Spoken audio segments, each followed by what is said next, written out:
Hey, my friends. Welcome back to GoSpeakly English Podcast, the place where English feels calm, friendly, and real.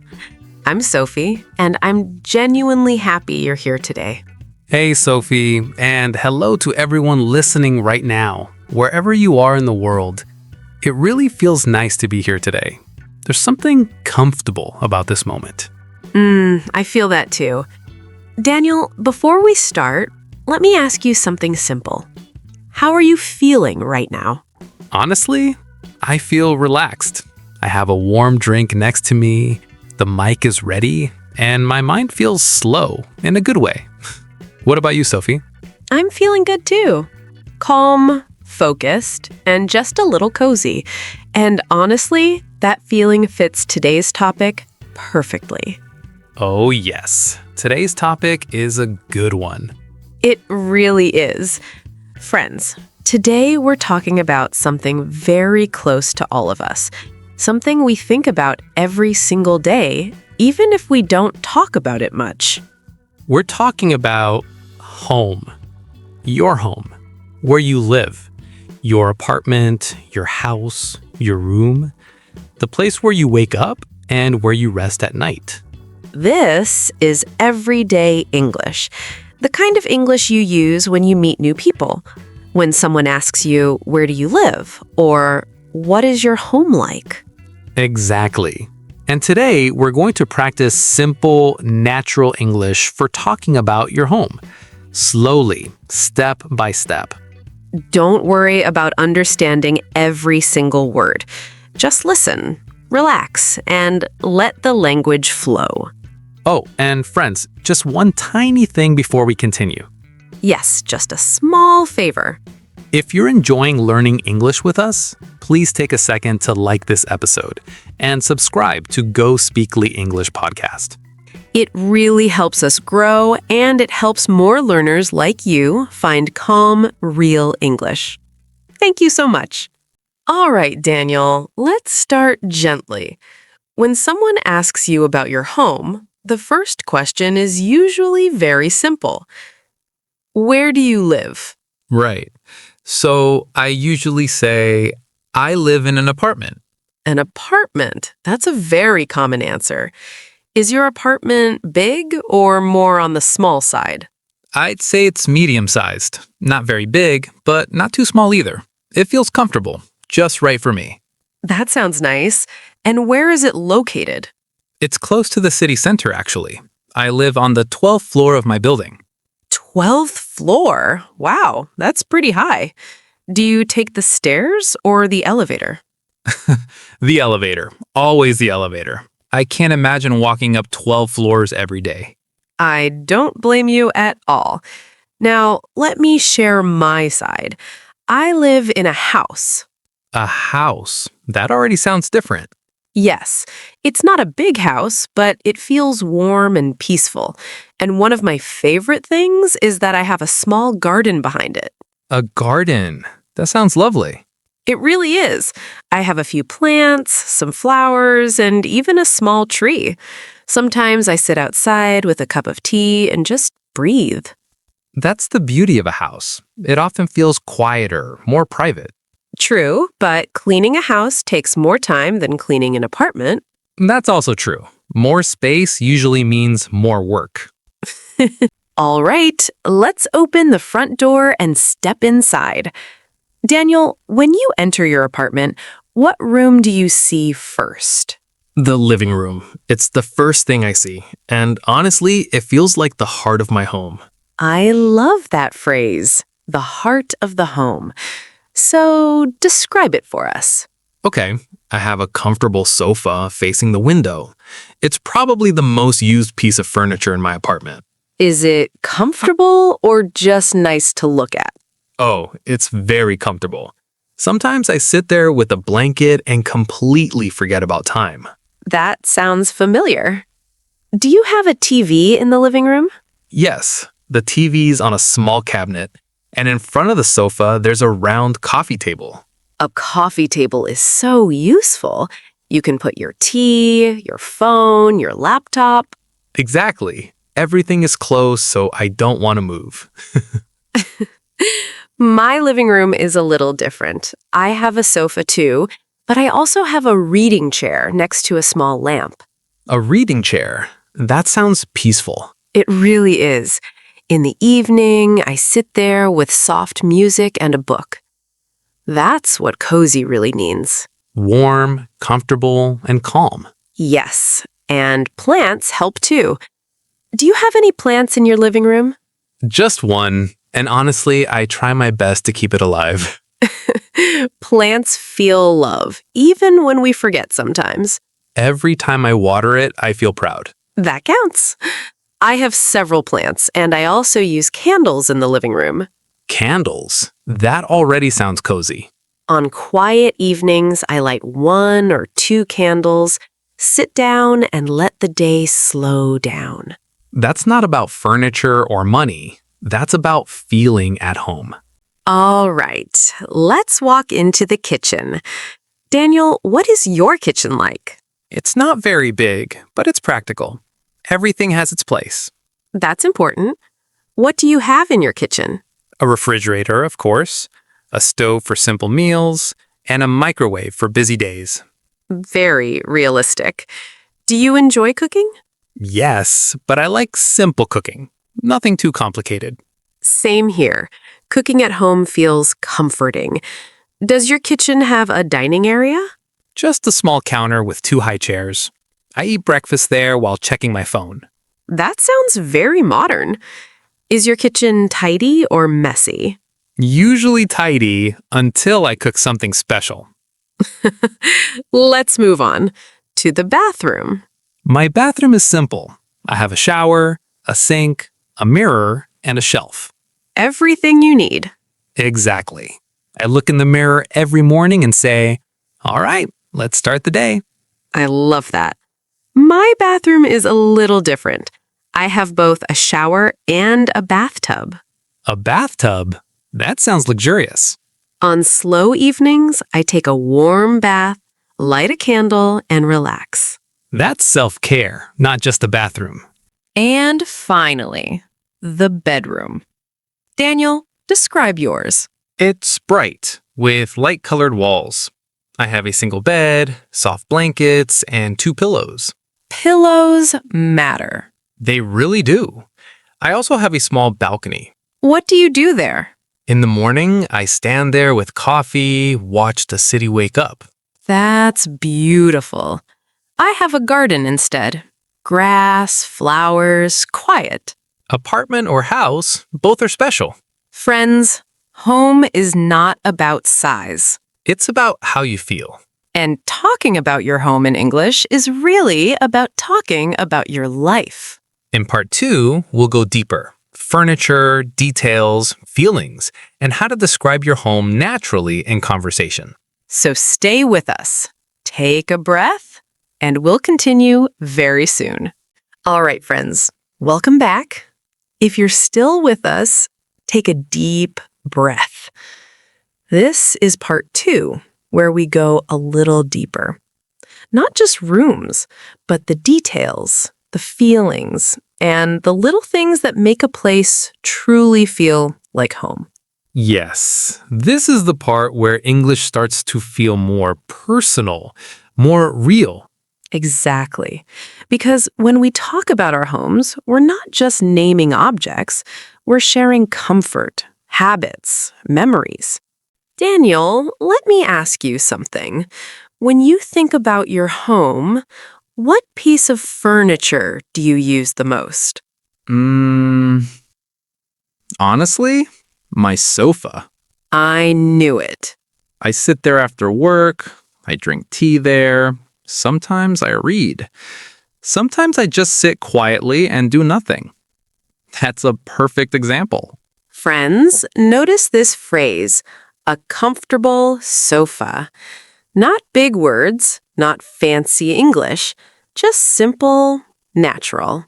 Yes, you can say, I have a comfortable sofa in my living room. Or, my sofa is very comfortable and I use it every day. Furniture words are everywhere in daily English. let's talk about a few common ones. A sofa is where we sit, relax, and rest. A chair is usually for one person. I also have a small chair near my desk. A desk chair? Yes, I work there sometimes. And for emails, plan things. So you can say, I have a desk and a chair in my bedroom. Now, let's talk about the bed. Daniel, how would you describe your bed? It's soft, simple, and very comfortable. That's perfect. Friends, you can say, my bed is soft. My bed is comfortable. My bed helps me sleep well. I also like my blanket a lot. Blanket, pillow, mattress. These are everyday words. And very useful. Daniel, where do you keep your clothes? In my wardrobe. Wardrobe, closet. Both are common. Yes, my wardrobe is almost full. That's very honest. Friends, you can say, I keep my clothes in a wardrobe. My wardrobe is full. I need more space. I think many people feel that. Now let's talk about decoration. Daniel, do you decorate your home much? Not too much, but I have a few pictures on the wall. Pictures make a big difference. Yes, they remind me of trips, friends, good memories. That's beautiful. I also like simple decoration. Plants, candles, soft lights. You don't need expensive things to feel at home. Exactly. You just need things that make you feel calm. Let's talk about light. Daniel, does your apartment get much sunlight? Yes, it does. I have a big window in the living room. That's great. Friends, you can say, my apartment gets a lot of sunlight. My room is bright. My room is dark in the morning. Light changes how a room feels. So true. Daniel, let's be honest now. Is your home usually tidy or messy? Somewhere in the middle. That's a very real answer. I try to keep it tidy, but sometimes things pile up. Friends, this is very natural English. You can say, my home is usually tidy. My room gets messy sometimes. I clean on weekends. No pressure, just real life. Now, this is important. When you talk about your home in English, it's powerful to talk about feelings. Daniel, how does your home make you feel? It makes me feel safe, relaxed, like I can be myself. That's beautiful. Friends, you can say, my home makes me feel relaxed. My home feels safe. My home is my quiet place. English doesn't need to be complicated to be meaningful. Let's imagine a real situation. Someone asked you, so, what is your home like? You don't need a long answer. You can say, I live in an apartment. It's small but comfortable. I really like it. Perfect. Or you can say, I live in a house with a small garden. It's quiet and cozy. Simple sentences, natural rhythm. Friends, here's a small practice for you. In your mind or on paper, try to answer these questions. Where do you live? House or apartment? What is your favorite room? Why do you like it? No pressure, no perfection. Just practice. In this part, we talked about furniture, decoration, light, and feelings. And we learned how to describe our home in a natural way. In part 3, we'll go even deeper. Daily habits at home, morning routines, evening routines, and how to talk about your home like a storyteller. That's where English really comes alive. Take a breath, stay with us, and when you're ready, just say, welcome back, friends. Take a breath with us. If you're still listening, that means something important. You're not just learning English, you're living it. Yes, and in this part, we move into daily life. Not just rooms, not just furniture, but how you live inside your home. Daniel, let's start with the morning. What is the first thing you usually do when you wake up at home? The first thing, I open my eyes, and then I reach for my phone. Very honest. Friends, this is natural English. You can say, when I wake up, I check my phone. When I wake up, I open the window. After that, I get out of bed and go to the bathroom. That's another very common phrase. I get out of bed. Yes, then I brush my teeth, wash my face, and slowly wake up. Slowly wake up. I love that phrase. Daniel, coffee or tea? Coffee. Always coffee. Of course. Friends, you can say, I make coffee in the morning. I drink tea in the morning. I usually drink my coffee in the living room, near the window. That sounds peaceful. I like quiet mornings. No noise, no rushing. That's an important feeling word. Quiet. Do you open the windows in the morning, Daniel? Yes, almost every day. Fresh air makes the home feel alive. Friends, notice these phrases. I open the window. I let fresh air in. My room feels fresh. Very simple. Very natural. Daniel, do you make your bed in the morning? Most days, yes. Not perfectly, just quickly. That still counts. Friends, you can say, I make my bed. I clean a little in the morning. Small habits make a home feel organized. Now let's move to midday. Daniel, are you usually at home during the day? Sometimes, on work-from-home days, I stay inside. Work from home. Very useful phrase. I sit at my desk, turn on my computer, and start working. Friends, you can say, I work from home. I have a desk at home. Daniel, where is your workspace? It's in the corner of my bedroom. Small, but comfortable. That's very realistic. Friends, not everyone has a big office. You can say, I work in my bedroom. I work in the living room. What matters is comfort. Let's talk about lunch. Daniel, do you cook at home during the day? Yes, usually something simple. Pasta, eggs, soup. Simple food, real life. Friends, you can say, I cook lunch at home. I eat at home. Sometimes I eat alone, sometimes with music. Music at home makes everything nicer. Now, my favorite time. Evening.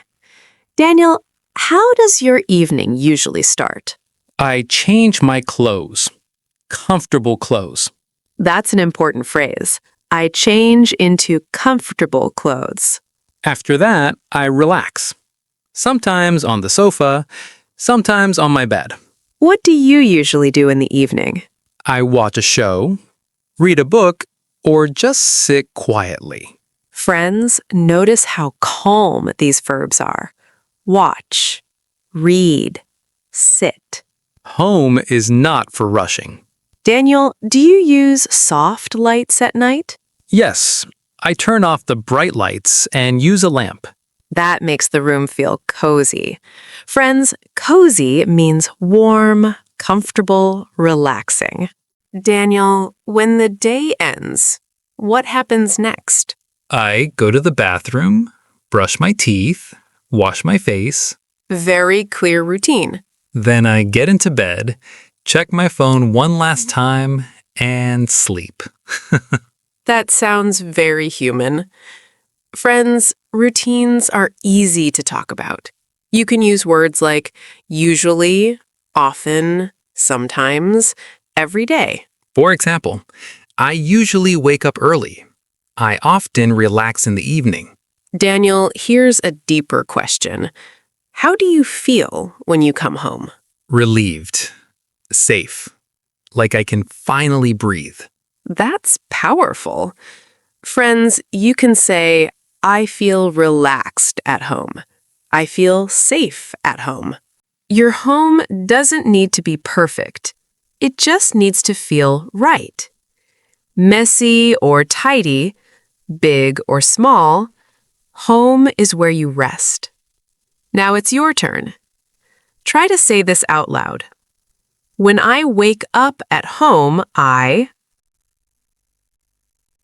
In the evening, I usually...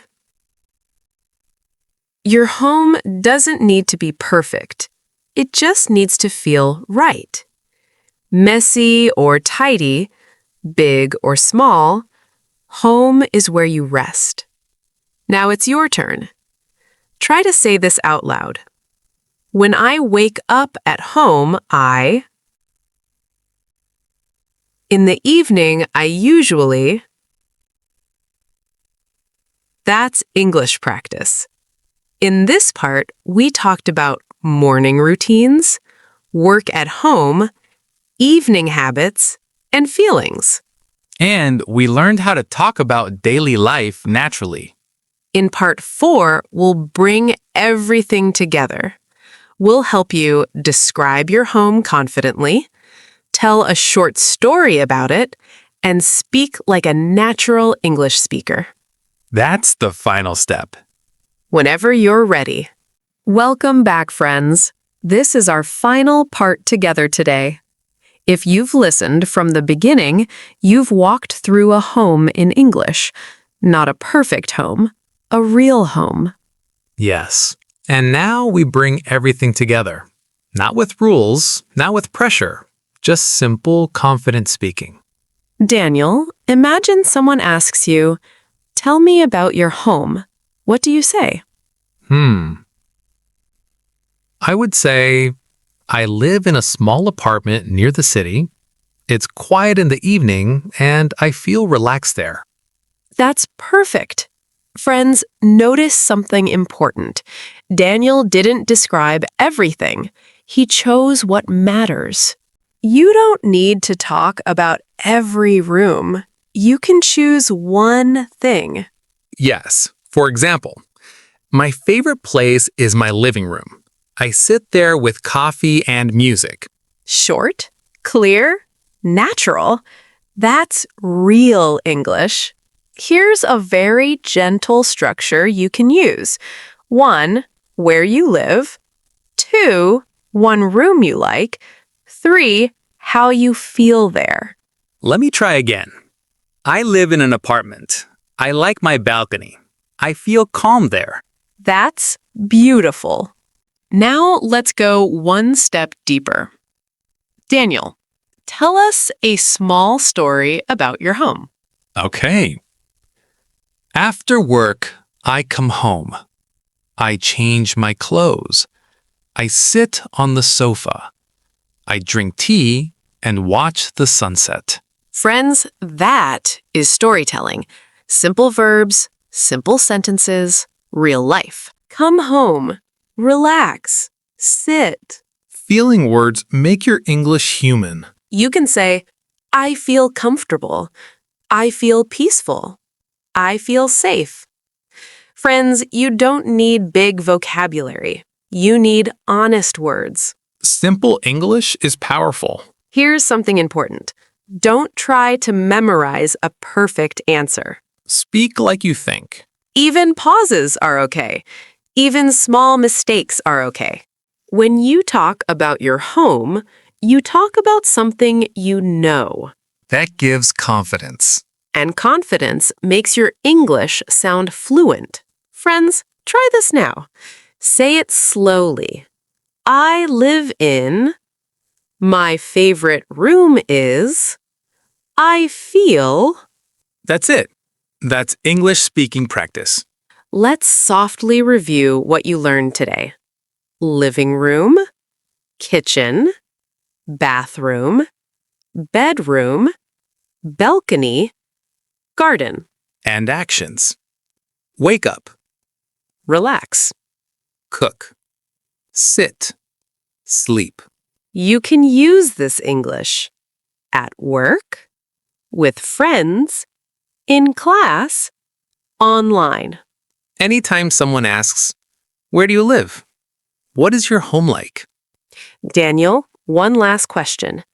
Why do you think talking about home helps English learners? Because home is personal. When we speak from the heart, English flows more naturally. Exactly. Language lives in your life. Friends, your English does not need to be perfect. Your home does not need to be perfect. What matters is comfort. Speak slowly. Speak honestly. Speak from your life. If you enjoyed this episode, Please like and subscribe to GoSpeakly, English podcast. it helps us reach more learners like you. Before you go, write one sentence in the comments. My favorite place at home is... We would love to read it. Thank you for sharing your time with us today. We hope your home feels warm tonight. Take a breath, enjoy your space, and keep learning English gently. Bye-bye, friends. See you next time.